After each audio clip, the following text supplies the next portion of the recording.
வாழ்க்கையே போர்க்களம், வாழ்ந்துதான் பார்க்கணும். போர்க்களம் மாறலாம், போர்கள்தான் தீருமா? இது எவ்வளவு உண்மையான வார்த்தை! வாழ்க்கையில் உள்ள ஒவ்வொரு நாளுமே ஒரு பெரிய போராட்டமாகவே அமைந்து விடுகிறது. இந்த போராட்டம் எப்பொழுது ஓயும்? கடலில் அலைகள் ஓய்வதும் வாழ்க்கையில் உள்ள போராட்டங்கள் முடிவதும் ஒரே போன்றுதான். அதற்கு முடிவு என்பதே கிடையாது. சரி, எப்படித்தான் நாம் வாழ்வது?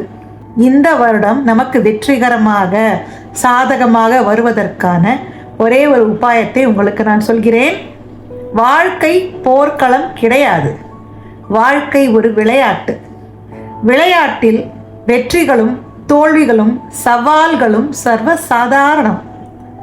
ஒரு விளையாட்டில் சவால்களே இல்லாவிட்டால் அதில் சுவாரஸ்யம் இருக்காது, இல்லையா? ஆகையால் உங்களது மனப்பான்மையை மாற்றிக்கொள்ளுங்கள். இந்த விளையாட்டை விளையாடித்தான் பார்ப்போமே. இந்த ஆண்டு நம் அனைவருக்கும் ஒரு நல்ல சுவாரஸ்யமான விளையாட்டாக வெற்றியை கொடுக்கக்கூடியதாக அமைய வேண்டும் என்று எல்லாம் வல்ல வராகியை நான் பிரார்த்தனை செய்கிறேன். நன்றி, வணக்கம்.